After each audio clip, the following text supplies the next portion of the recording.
The other thing would be like getting too far along the development path without about manufacturability. So you may have some really innovative, process technology or like a product that's very unique, let's say. There's a lot of value in having a team that's lean, that focuses on your core competencies, and then, plug us in to augment your team with engineering, ops, scale up when you're ready. Primarily, we operate at kind of the leading edge of the food industry in terms of new trends, new product innovation, new processing techniques, and we provide engineering, operational support to help brands build and scale effectively. The other thing I want to add too, and it's maybe more directly into recipe to revenue, is like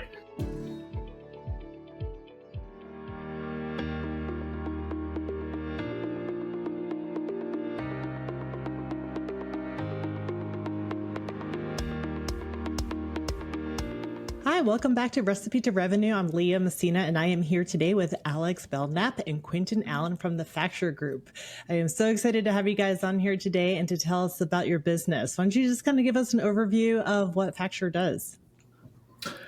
Sure, yeah.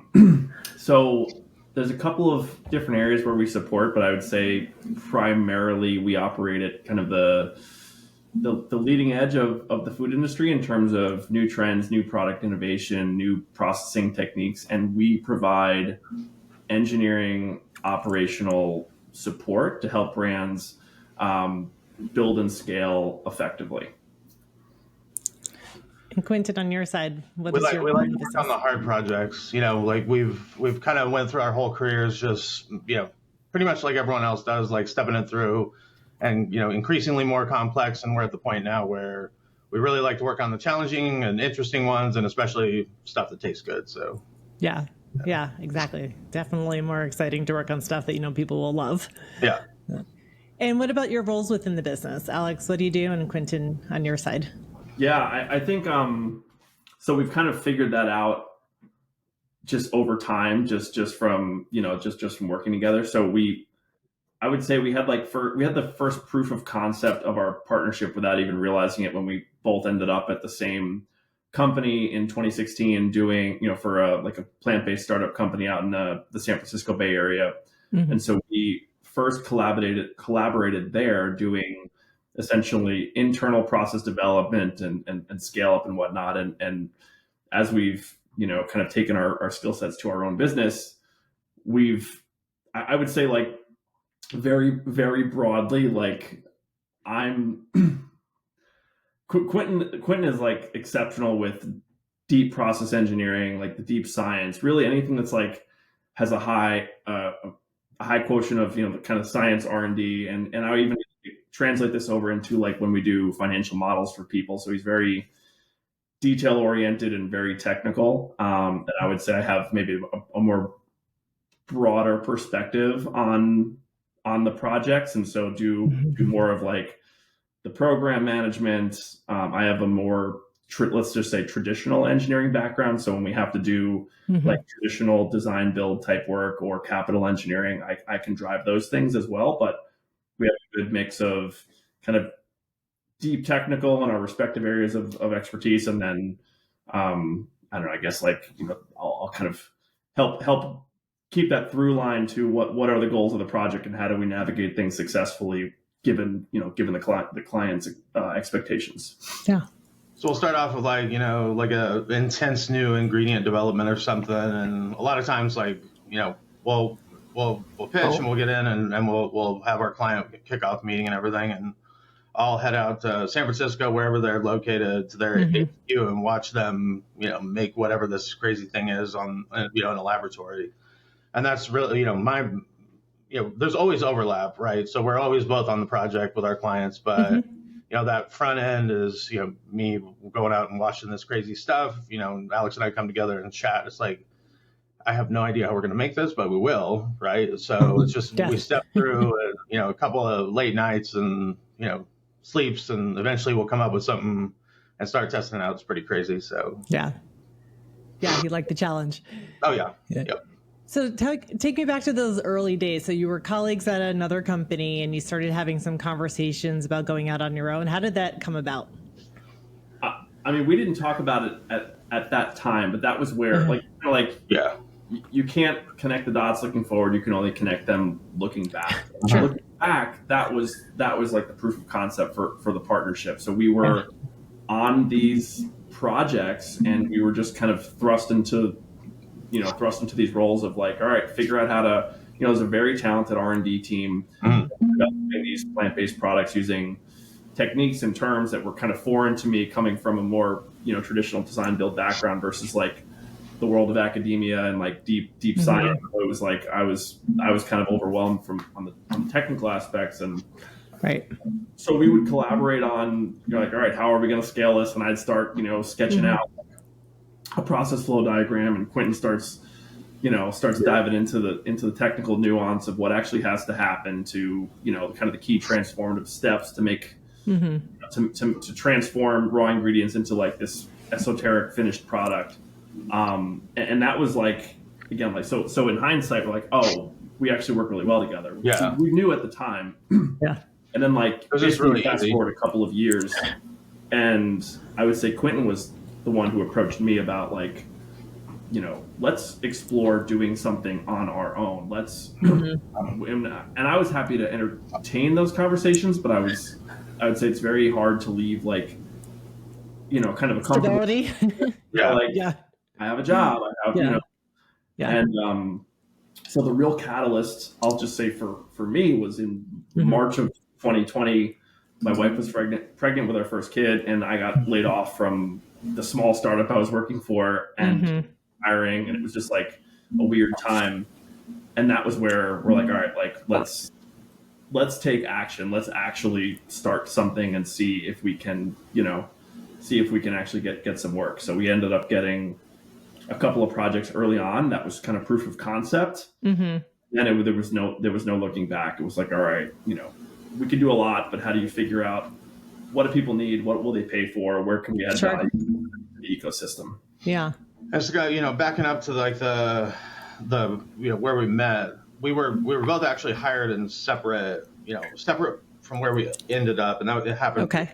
So like I was actually hired onto the R&D team, and Alex, I think you were in process engineering, right? It was like the food engineering team. Yeah. We were kind of like the bridge between R&D and operations. So we ended up getting a new, I think it was CFO/COO, right? Okay. So basically an oversight of financial and all operations, and he poached both of us to come in, and okay. It was essentially Alex and I that scaled this product by ourselves, and it happened over the course of like 9 months, which is what we thought of like as like a world record at the time.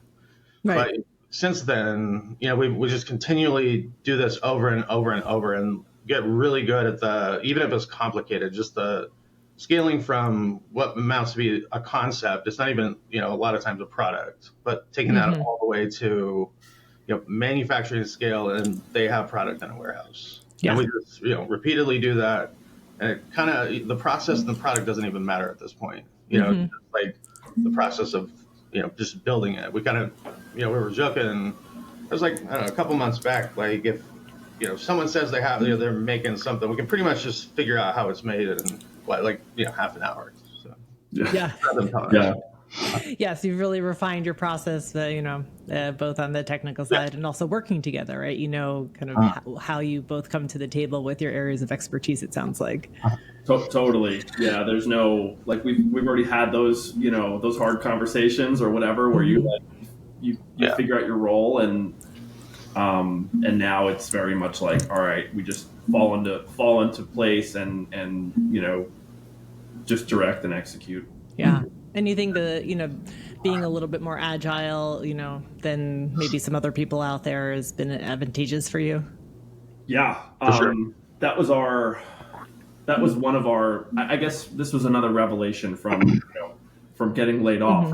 I had a job, but what I really had was a 2-year project. I had a project that lasted 2 years, or whatever, to do several projects.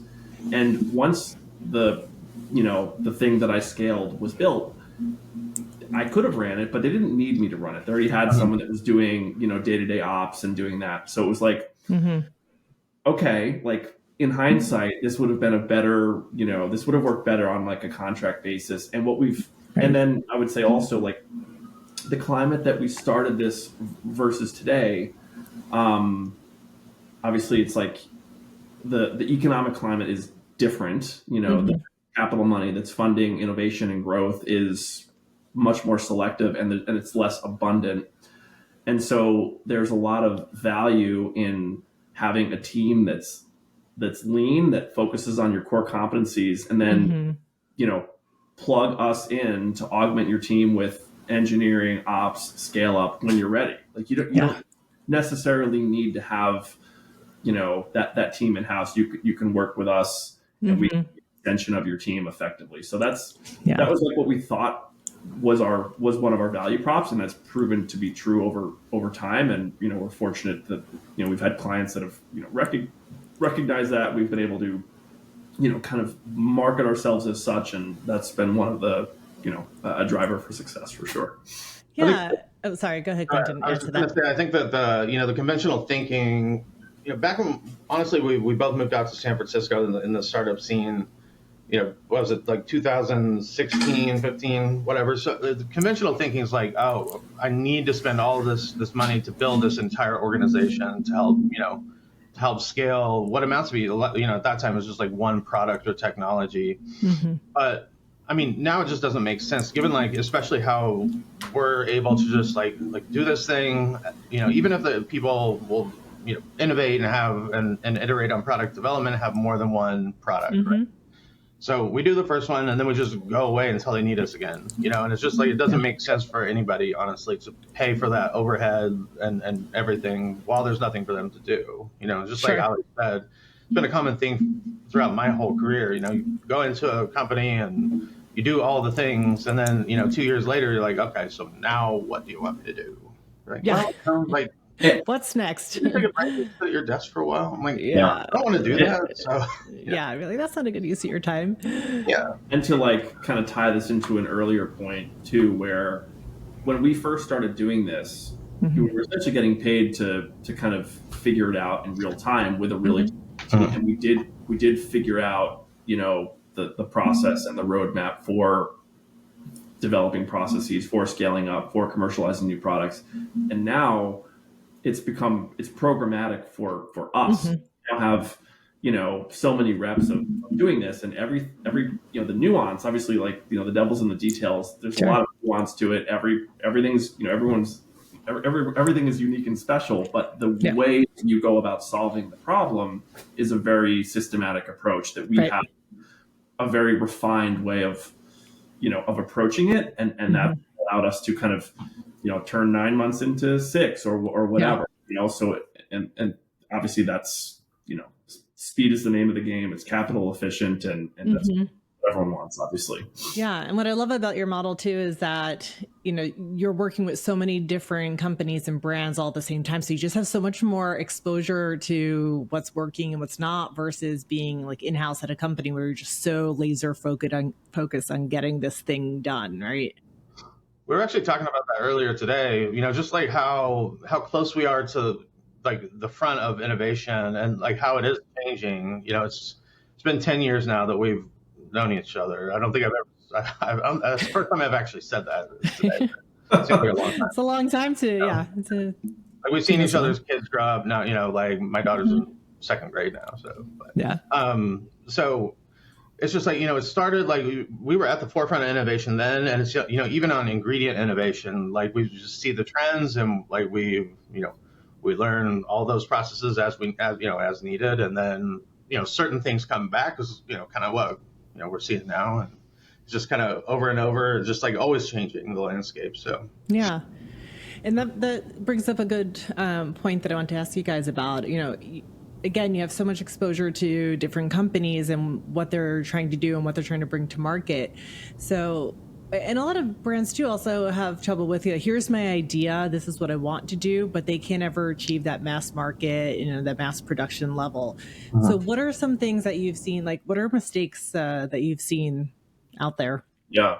I think one of the things that we harp on and we do our best to kind of help steer in the right direction, and that would be like, I guess it's kind of like there's kind of two components to this. Like you have to listen to what the market is telling you, because the market, at the end of the day, the market's your boss. And the other one is like, as you're developing things, as you're having your strategy or the way that you're going to get this product to market, is there actually a plan for this, a feasible plan for this to be profitable? Like the sales, the marketing, the way you're going to viewers, that's a separate thing that we don't really control. But when it gets there, does it have margin? Is it something that's is the supply chain so esoteric that that there's 8 different points of failure, or is it something that we have redundant suppliers and things are simplified enough to the point where it's repeatable, it's it's formulaic in the approach. So where we've seen people go wrong is the supply chain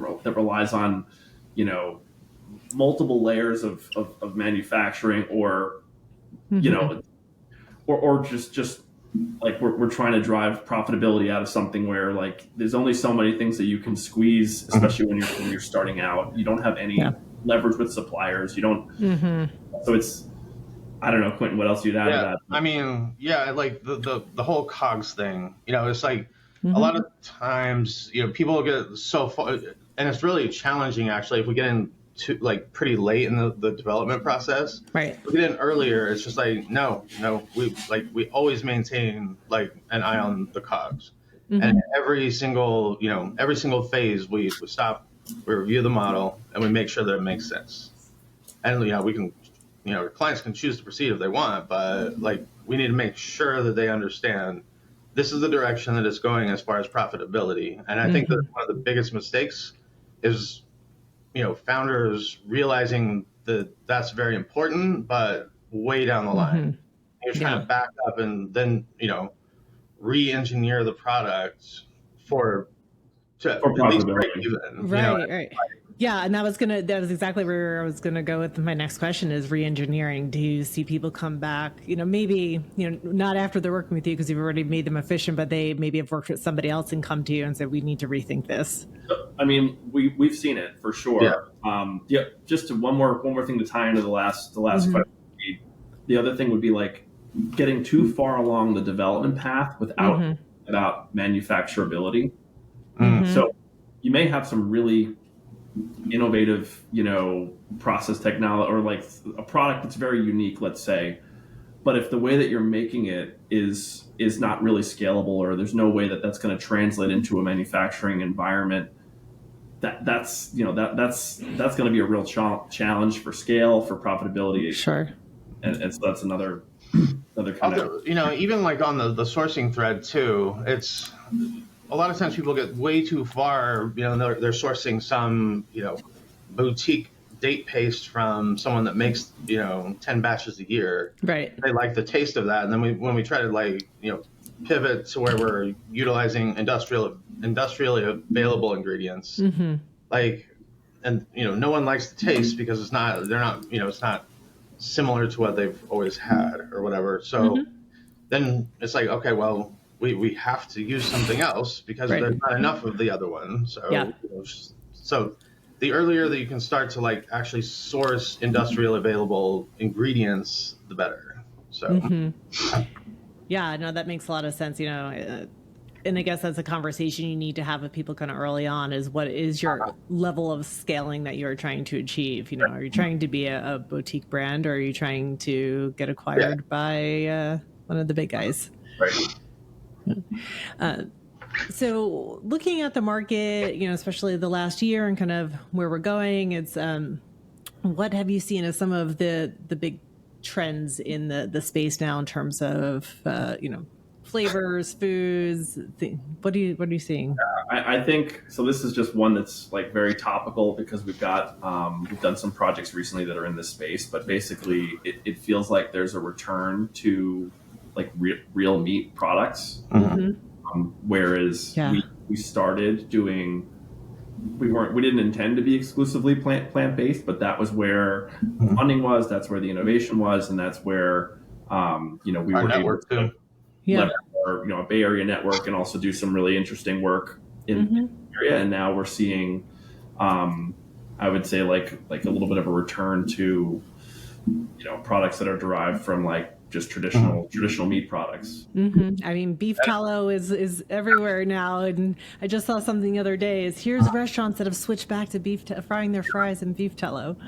Totally, that's a great example.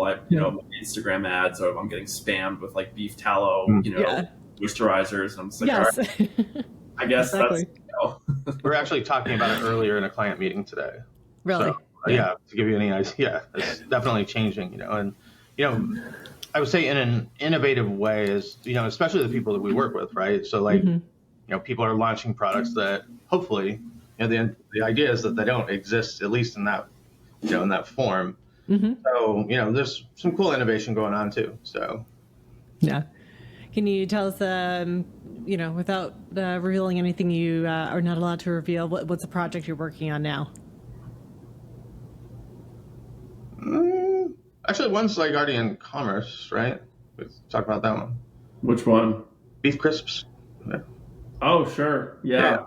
We're working with back on the kind of the all, the all natural, or the meat thread. And this is not like some processing technique that's, so unique, but it's like a, I don't know, I guess it's related to beef jerky, but it's a beef crisp product. So it's light, it eats like a chip. It's very, very simple, very clean label. And it's just kind of like a very, healthy, simple snacking option. It's not like, like annoyingly chewy like beef jerky.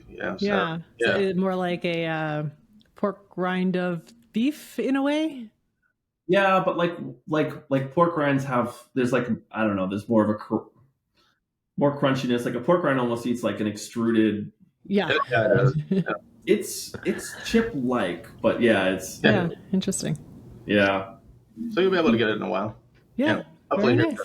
Yeah. I don't know, Quenten, if our friends out of Alameda, if there's any way you can describe what we're doing there. Hey, yeah, I think so. So we're working with a company, and I'm sure that like quick Google stuff probably gets you there, but it's it's a project that we've been working on for 1,500 days, something like that. So I don't know, 4 years. Yeah, long time. So it's super cool, and like it's just like it's something actually back to the crossroads, right? So it's actually animal fat replacement, and people have been trying to do something like that since like the 1950s, and like pretty much unsuccessfully. Yeah. So we've been working on this cool process where there's just like it's very innovative, and we're finally getting to the point with that we're getting ready to run our first commercial run here in the next like 60 days. But it is like it's a actual functional animal fat replacement in the form that we're one of the forms that we're going on. We've been working on it for long enough with them that just like other applications start to surface because of how cool the original idea is. So that was again one of those like going to watch it. It's like literally every process that when we see someone that has it incorporated, like every product that we see, it's like, oh no, it has like a sous vide step. There's one that we always are like, oh god, it's just like hard to do economically at scale, but we've been on it long enough that we've actually got it to be a viable cost, and so it's going to be fun. Yeah, and it's exciting. And kind of like just looking at those two examples, right? There's like the first one is very, it's not easy, but it's a more straightforward, scale up commercialization effort and all the different steps in it matter. And then there's the other one where it's like very, deep technical, deep science, where you're starting with, with a plant protein and running it through some process to make something else that can then be, a structure to hold, to hold a fat and make, this, like this fat system that then has other applications in food and cosmetics and in other areas. and it's like, yeah, one is like could not be further down the, the food technology rabbit hole, really like pretty far reaching implications, depending upon how it's, how it's leveraged in the market. The other one is more, more humble product, but like serves a need and One, one's like one's already a product, right? And then the other one's like, it's like we get into this project and it's a discovery. So like a science and like deep science based company, which pretty new or whatever, but like the product is new enough that no one understands the science behind it, because at that point it's just like, hey, this just happened and it's really cool. So we have to, part of it is actually working on a, like part of this project, it's other ones happen this way as well, but it's like, okay, well, I guess I need to like relearn chemistry now, so like, I'll get online, it's like chemistry textbooks and like, oh, that's the same one I used in college, so it's just like familiar, so I just buy that one again, so, dust it off, like rather than being a poor college kid. So right. Yes, I'm sure most of those college kids take that chemistry book and tuck it away and hope to never see it again. Sell it back to the bookstore for sure. Right. So, okay, so you bring up an interesting question. So in this case where you have something where, you are here to make a food product, but then you find other applications for it, are you going back to your client and saying, hey, you actually could use it for this, this, and this, and here's other opportunities? And then, so answer that, and then I'll continue on. Yeah, I mean, when this doesn't happen all the time, but sometimes there are interesting discoveries that happen over the course of like process development. And then, the way our contracts are typically structured, it's like any, intellectual property that's generated throughout an engagement belongs to the client, unless there's, a different type of agreement. But, yeah, like we'll have those conversations, and it's it's very relationship dependent. Not that we'll have it, but in terms of like, will they actually act on it or whatever? It's like, well, sure. Well, yeah, that depends on what their interest is, and we don't have a ton of that, but yeah, we'll certainly have those discussions and kind of highlight like, and some of it maybe it's a product application, and others could just be like, hey, we actually unlocked a step change in the way that this is processed, and that can lead to cheaper, easier manufacturing, or there's some other kind of application. Makes the product better. I mean, like Alex was saying, like sometimes it's even, it's just like it's highly related to the company and the product, and it's an actual discovery. It's in itself like, we'll be on site somewhere and notice it's like, hey, wonder what, oh, it's that, oh, well, it's like no one's ever done that before, and everyone's been trying to do it too. Yeah. And then, you sit down and it's like, hey, this is pretty big. You should like do this. And they're like, no, not right now. I'm like, it's like, why? This is. Yeah. They're like, no, this is opportunity. Yeah. And maybe they could license out to somebody who's in the makeup space or whatnot, if they want to stay in food. My other question, as you were talking, a little bit, backing up a little bit more, is about, like how many iterations of a tasteable product do you end up going through to get to the right one where before you're like, okay, this is ready to go to full on manufacturing? I would say like most of the scale up commercialization work that we do, we're taking it after the prototype has been developed, product's been developed, or maybe it's already in market, but like a small market, and it's made with a process that's, it needs to be translated into something that can be, manufactured at scale. For projects that we've worked on where there was like a PD formulation component, ideally it's like, 3 to 4 iterations, but it kind of depends. Like you want your client to be happy. Yeah. And, 15, up to 15, like it's kind of, there's no hard and fast rule. It depends on like, what are you starting with? If the initial formula that you're handed or the initial concept that you're given, you can generate something that that the sensory panel is happy with quickly. Ideally it's a couple of iterations, because that's a lot of time and resources to to turn around a new formula. But yeah, I would say it's there's no hard rule of thumb. It would be great to limit it to 5 or less, but it's not always the way it goes. Yeah, I would say fundamentally we're there pretty much from the first time. Usually it's just like tweaks, Mm-hmm. like it's not like it's supposed to be a hamburger and it looks like an apple or something. Sure. Yeah, and your date paste example kind of made me think of that. Like, oh, it's like slightly off because it's not from like this, one farm in exactly. Northern Africa or something. So,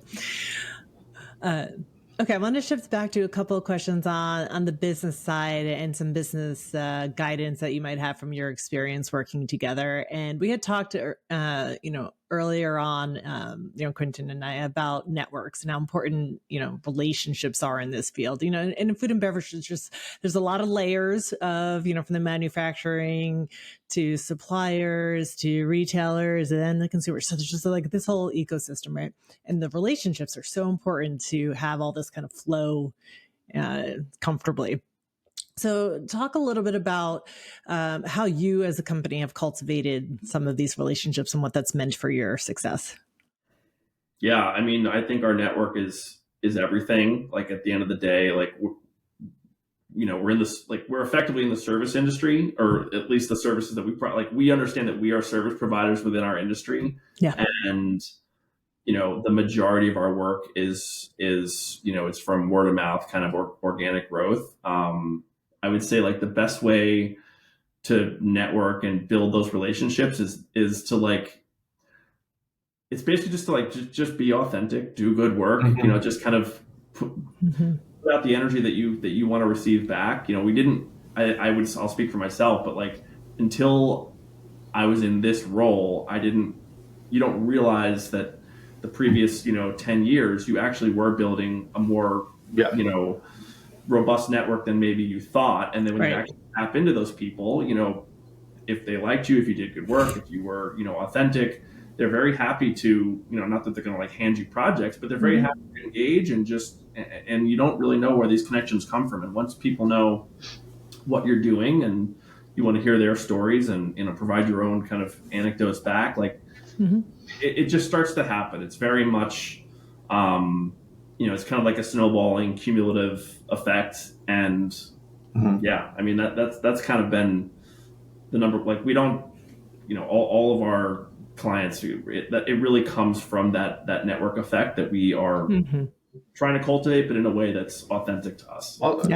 Also on the front where like our network is how we're able to accomplish what we do as fast as how we do it. It's just like it's if we need a pallet moved from Yonkers, New York to San Francisco in whatever the next 2-3 days, there's one person that we call. Yeah. And it's like, hey, I don't know what you like, whatever you got to do, like 2 drivers, whatever. So like, they'll just like put 2 people in the truck. One of them will sleep. One of them will drive all the way through. Right. We get like an emergency shipment of something to where we need it, in a couple of days.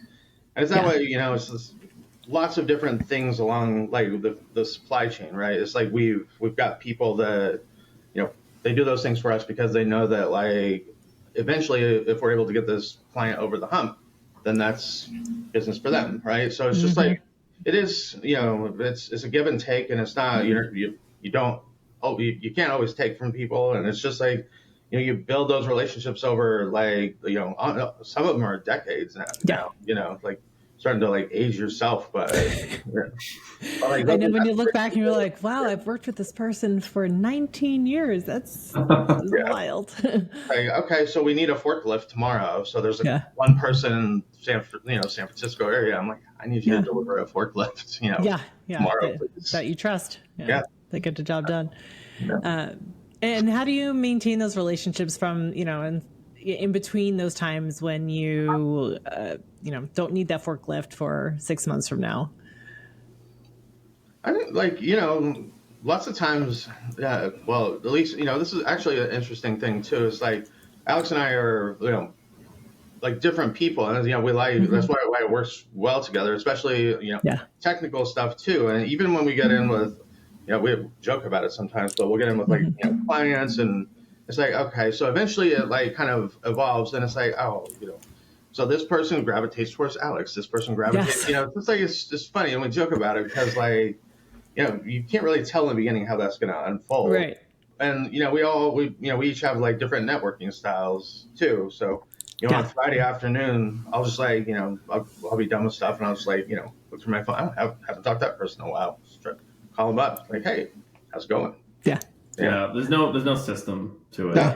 It's just like stay in touch and like if you're in town, see if you can set up some time to hang out. To get together, go get a drink. Or... Yeah, sure. Yeah.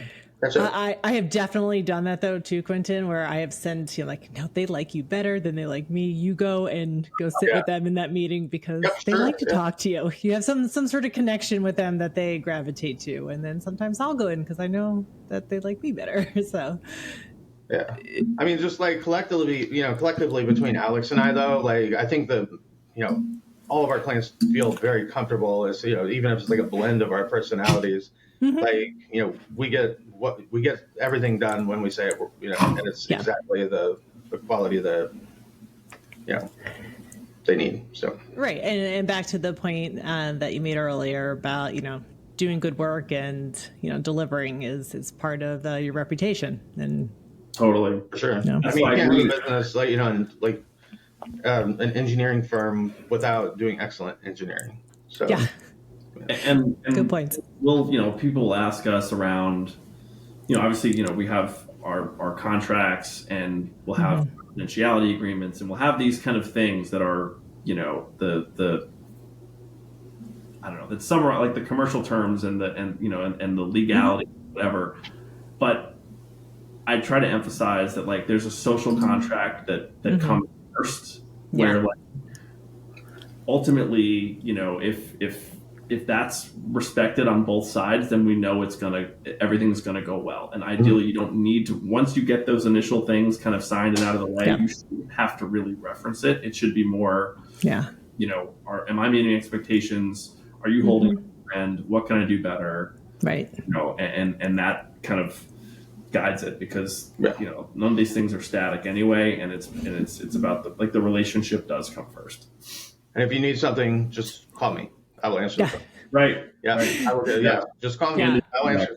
With all of the ways to communicate these days, it really is sometimes you just have to pick up the phone. Yeah. If there's an emergency, call me. We actually will establish the levels of communication sometimes too. It's if it's this, email. If it's this, messenger app. If it's this, text. Then call me. Emergency call, always. Yeah, totally agree. All right. So my last question that I ask all of our guests, what has been your recipe to revenue? What has been your secret sauce for your business to be successful to date?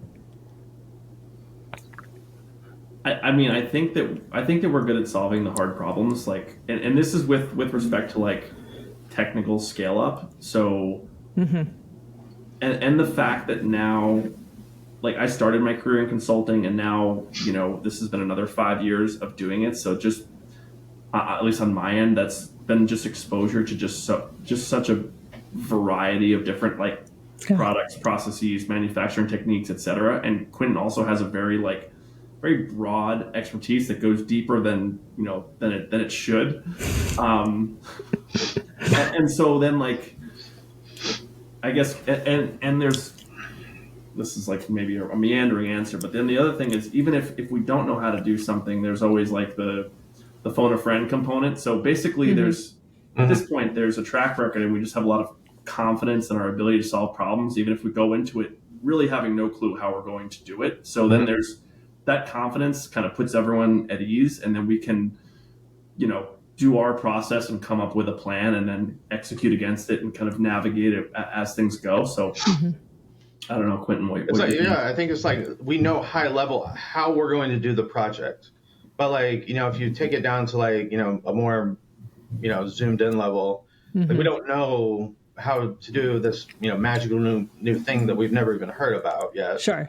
That's actually a hard thing for our potential clients to understand sometimes. It's well, do you have any experience with some obscure technology that 5 papers have been written about in all of history? It's right. No, we don't. Yeah. We don't. Like I promise you that there's no one else that does. There's no one else that does either. So But we do know how to like do this whole thing. You know, Yeah. like we do know how to Yeah. take like a new technology to commerce very Right. efficiently. Right.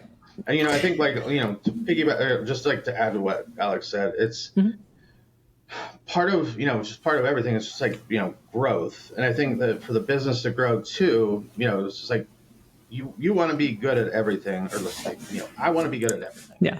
But there's certain things at this point in time, like I'm just like I'm not good at that, and I'm just I'll just put it out on the table, and Yeah. you just want to do that from now on, because I know now at this point that I'm just not good at that. Yeah. And I'm just going to do more of the things that I'm good at. That you're good at, that you like to do. Yeah. And the other thing I want to add too, and it's maybe more directly into like, recipe to revenue, is like we'll structure an engagement ultimately the way our clients want, right? Because again, we understand we're in the service business. However, we very much prefer not to have, these hourly arrangements. If you pay us hourly, like when I think about paying someone hourly, I think about our lawyer, who we call as little as possible because every minute counts, and it's like, although we love her, right? Yeah. Great. That's the point, right? We're not speaking ill of our lawyer, but we don't want the relationship to be, that kind of transactional nature. We don't want it transactional. We want it very much like a collaborative partnership where we're driving. We're driving the bus, and we're leading leading the to its end state of success. Yeah. And it's just very much like you're paying for the value that we're creating for you, essentially. And think that you think that it's fair, and we'll move forward. And then like, don't worry, like you can reach us at any time. We'll manage our own resources. Don't worry about that. This is the project. These are the goals, and this is the compensation. And that's a way that we think really fosters collaboration versus like thinking about the time that we're putting into it, and maybe any reluctance to reach out because you don't want that to show up on your monthly bill. It makes it like the phone call, the topic. It's like, okay, so then like the phone call doesn't have to just be an emergency. Like call me if you want to brainstorm. Let's get on Zoom and like share a screen, and like it just then it makes everyone at our client, regardless of their role, like it's just like more open, and if anybody comes up with an idea, it's just like, okay, let's jump on, let's talk about it. It doesn't have to be so like prescribed or whatever. So. Right. More freedom to explore different ideas and kind of, evaluate them, because if you're doing it against the clock, then you may miss opportunities that would be worth a discussion. So. It allows us to deliver a better product to our clients. Honestly. Yeah, absolutely. And so I lied earlier. One more question. So, what kind of companies do you want to work with? Like if, somebody's listening today and they want to explore an opportunity to work with you, who are you looking for? What's a good client? I think that there's a couple of different categories of client, and then this type of services that we would offer them also are very much like, it depends on where the company is at in their own, growth journey. So any emerging brand that has an idea or maybe a product in market or wants to develop a new product, come to us. We will help you. If you are bigger, more established, and you're looking to optimize, to kind of, basically reduce costs, increase efficiency, increase throughput, Quenten has spent, years doing continuous improvement for, Fortune 500, legacy food companies, and has his, Lean Six Sigma black belt, and is very, really does a high level with the lean manufacturing work stream. So like but a company that's just starting doesn't need that. They just need to get to market.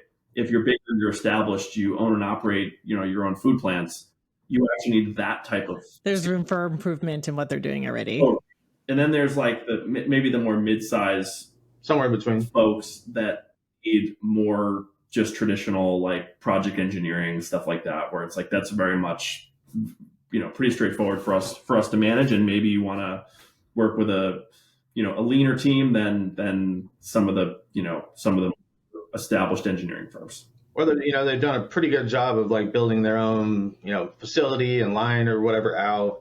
And then, maybe at some point in time, there was just like one wrong piece of equipment or one piece of equipment that's not working how, it should. So, we'll come in and we'll either try to like optimize that unit operation or work with, maybe that and like working on a replacement technology at the same time. Yeah. Somewhere in between, like, like large high throughput CPG manufacturing and someone that does, is just emerging. So yeah, excellent. So yeah, there's somebody at all ends of the spectrum that you could help with what you do. Fantastic. Well, Alex and Quenten, thank you so much for joining me today. It's been an awesome conversation and got a chance to hear more about the Facture Group, and look for them online. We'll be sharing the link to their website and their social accounts with the blog post that goes along with this podcast and in the podcast description. So awesome. Thanks very much. Thanks. Okay. Bye now. Pleasure. Thank you for having us.